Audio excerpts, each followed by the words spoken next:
New মার্কেটকে কেন্দ্র করে যে ব্যবসা প্রতিষ্ঠানগুলো গড়ে উঠেছে, এখানে মার্কেটের ভেতরে কিংবা বাহিরে, ফুটপাতে এখানে প্রচুর ব্যবসা প্রতিষ্ঠান ছোট বড়। আমরা কিছুদিন আগে দেখলাম কারওয়ান বাজারে, সেখানে ব্যবসায়ীদের সাথে চাঁদাবাজদের একটা সংঘর্ষ হয়েছিল। নিউ মার্কেটেও নিশ্চয়ই এ ধরনের কোনো অপ্রীতিকর ঘটনা আমরা দেখতে চাই না, কিন্তু সেখানেও তো চাঁদাবাজি হয়। তো এই চাঁদাবাজদের থেকে আপনি আপনার নিউ মার্কেটকে, শুধু নিউ মার্কেট না বরং আপনার অঞ্চলে যতগুলো ব্যবসায়িক প্রতিষ্ঠান আছে সেগুলোকে কিভাবে মুক্ত রাখবেন? সমাজের দেহের কোনো একটা অংশে যদি কোনো ইনফেকশন হয়, ওটা শরীরে টেম্পারেচার এসে যায়। জি। Temperature it's not a disease, এটা সিমটম অফ এ ডিজিজ।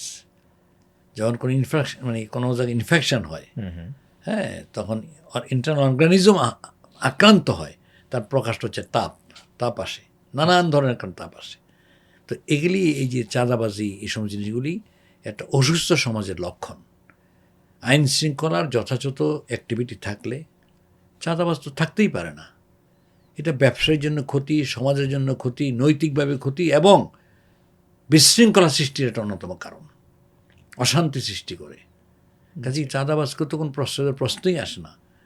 আপনার শিক্ষা প্রতিষ্ঠানের ম্যানেজমেন্ট করে ফেলুন সম্পূর্ণ ডিজিটালাইজড। ব্যবহার করুন তালিমি ক্লাউড স্কুল বা মাদ্রাসা ম্যানেজমেন্ট সফটওয়্যার। সফটওয়্যারটি সম্পূর্ণ ফ্রি ট্রায়াল নিতে এখনই কিউআর কোড স্ক্যান করুন বা কমেন্টে দেওয়া লিঙ্কের ফর্মটি ফিল আপ করুন। জামাতের আমির ডক্টর শফিউর খান বলেছেন, আমরা চাঁদাবাজি করব না, চাঁদাবাজকে আমরা বরদাস্ত করব না। It is very much possible, one decision is enough.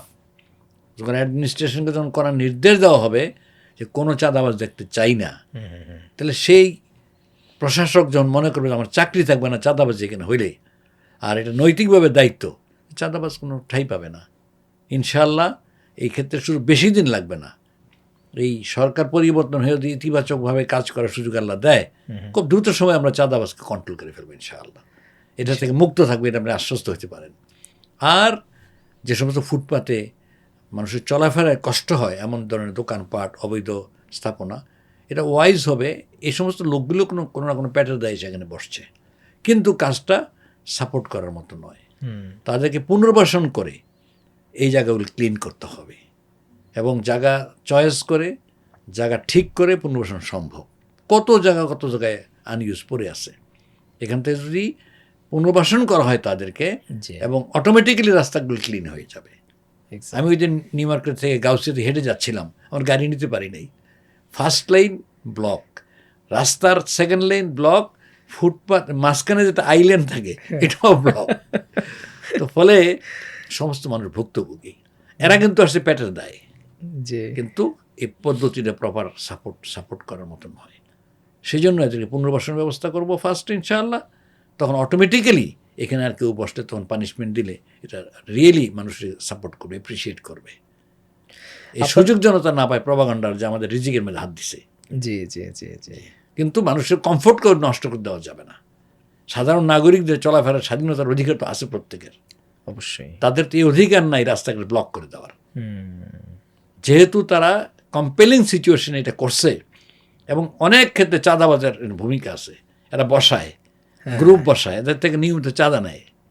একটা চাঁদাবাজ বন্ধ করে দেবে ইনশাআল্লাহ, আল্লাহ যদি তৌফিক দেয়, আর তাদের পুনর্বাসন ব্যবস্থা হবে, অটোমেটিক্যালি রাস্তাঘাট ক্লিন হয়ে যাবে ইনশাআল্লাহ। ইনশাআল্লাহ। আপনার আসনে আমরা দেখেছি কলাবাগান একটা খেলার মাঠ আছে, আবাহনী মাঠ একটা আছে, বাট এছাড়া খুব বড় মাঠ সে অর্থে দেখছি না। বাট তারুণ্যের বিকাশের জন্যে, শিশুদের বিকাশের জন্য কিন্তু খেলার মাঠ খুব বেশি প্রয়োজন। এখন দেখা যাচ্ছে বিভিন্ন জায়গাতে মাঠগুলো আরও দখল হয়ে যায়। বিভিন্ন সময় আমরা দেখেছি বিভিন্ন স্থাপনা, বিভিন্ন সরকারি স্থাপনার নাম দিয়ে মাঠগুলো দখল হচ্ছে। খেলার মাঠগুলোকে দখলমুক্ত করবার জন্যে এবং পর্যাপ্ত খেলার মাঠ অথবা খেলার যে ব্যবস্থাপনা সেটি রাখবার জন্যে আপনি কি ভাবছেন? আমি ইতিবাচকভাবে ভাবছি। আমি নিজেই তো বললাম যে এখানে আমি 45 বছর উপরে থাকি, এই সব আমার চোখের সামনে, আমি এই সমস্যার সাথে পরিচিত। ফলে যে সমস্ত জায়গাগুলি তারা দখল করেছে, ভেস্টেড ইন্টারেস্ট, স্বার্থান্বেষী মহল, এগুলিকে আমরা দ্রুতভাবে দখলমুক্ত করার চেষ্টা করব। আর নতুন নতুন খেলার স্কোপ সৃষ্টি করতে হবে। যেমন কামরাঙ্গীর চর, কোনো খেলার মাঠই নেই, এরকম কিছু এলাকা আছে কোনো খেলার মাঠ নাই। অথচ শুধু এটা বিনোদন নয়, চরিত্র গঠনের জন্য ছাত্রদেরকে খেলার সুযোগ দেওয়া, শরীর গঠন, চরিত্র গঠন, এটা অপরিহার্য।